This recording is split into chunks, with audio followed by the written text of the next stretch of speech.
Go home and don't come back till your hair is dried. Fine by me. I'm a dyspraxic. For those unsure what that is, I have no sense of time and my mind works faster than my body, so I can trip and bump into things and get called clumsy and lazy by people who don't understand it.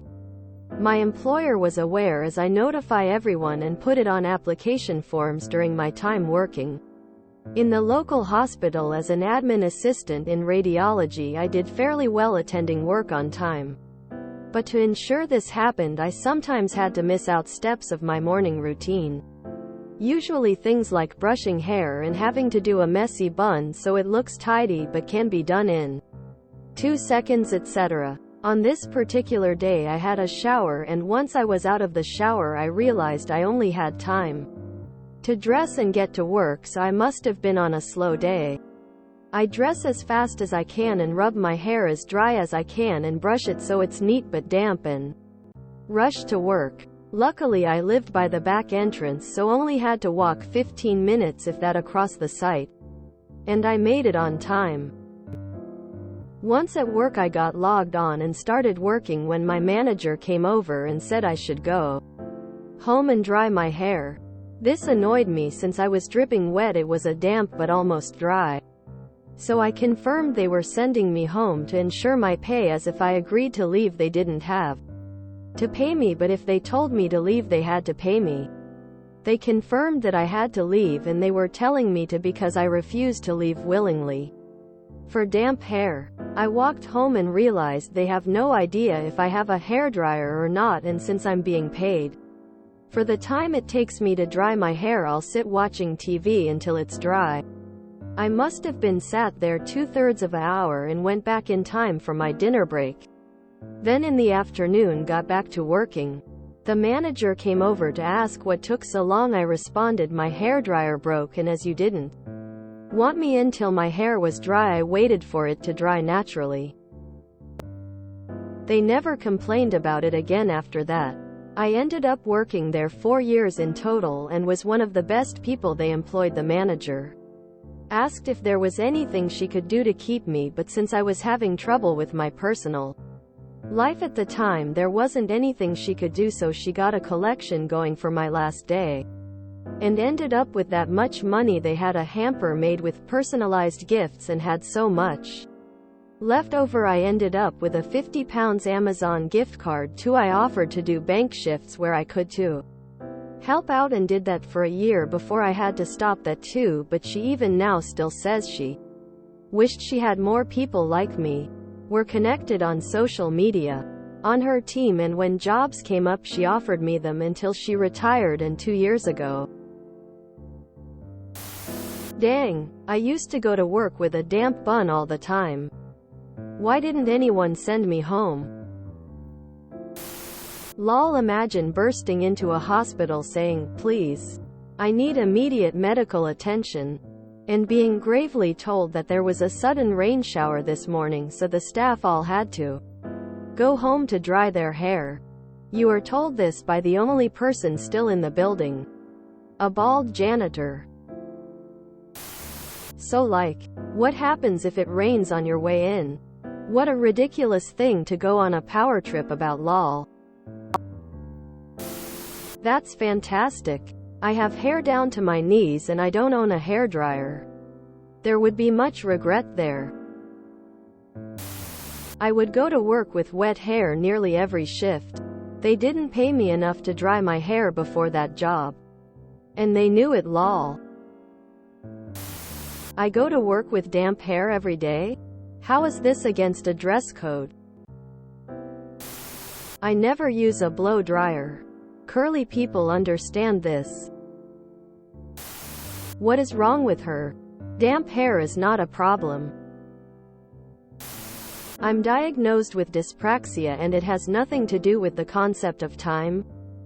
Praxia in the medical sense is the ability to execute a specific series of muscle movements when the movements are understood and wanted by the person. Apraxia, the more acute version of dyspraxia, is typically caused by brain damage. The requirements for the diagnosis are that the patient understands the movement the doctor is requesting they do. For the test, they are willing to perform the task. The muscles required to do said task are in good health, and the patient is still unable to perform it. Dyspraxia, however, is a chronic medical issue diagnosed as a motor control disability, though its severity can vary greatly. In most it presents as a minor motor control disability influencing fine motor control movements, such as writing. You may have a disability related to your ability to manage time, but it's not dyspraxia.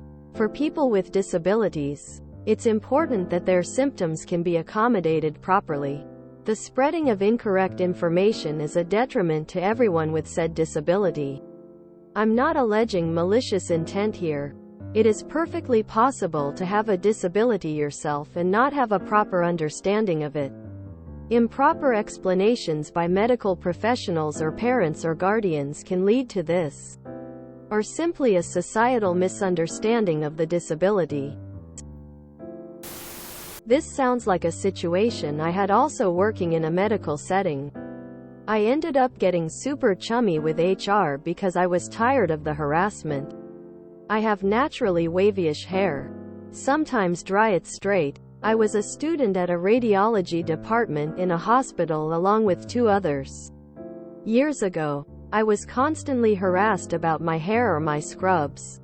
If they were mismatching, which everyone did, we didn't have a student uniform, by a few of the techs and one manager. It was mostly for my hair. I would have it wavy on the days I had the early shift because I didn't have time to blow dry and style it. My manager told me I looked hungover. He would send me home to fix my hair and maybe put on makeup. I always wore makeup, but okay. So sure, okay, I'll go home. I would go home for 23 hours. Come back with an insane amount of makeup on and my hair rewashed, dried and straightened. They never did anything to the other 2 students, one who would come in with wet hair and always had mismatching scrubs. I was told to wear matching or wear a lab coat. I started wearing a lab coat. After like my 10th visit to HR over the same issues, they told my manager that I could wear my hair, however, and he had to agree to the lab coat over scrubs matching or not. He was so mad and treated me even worse after that. I couldn't get out of that place fast enough. Bank shifts NHS?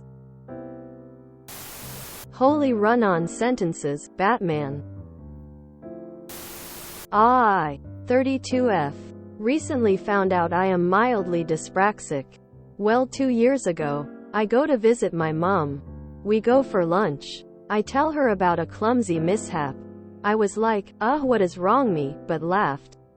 Mom, we had you tested when you were 12 and it came back that you have mild dyspraxia.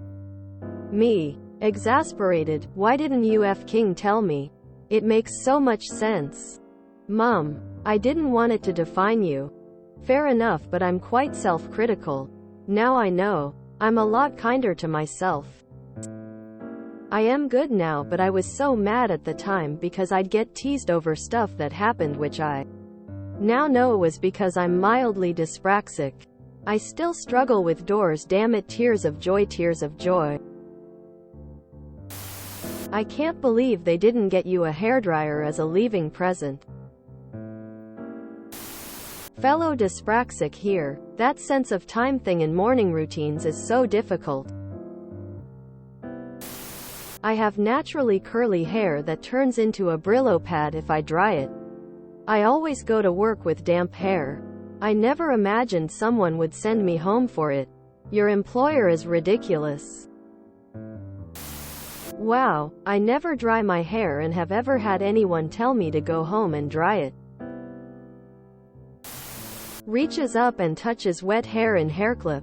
Maybe I should see if I need to go home.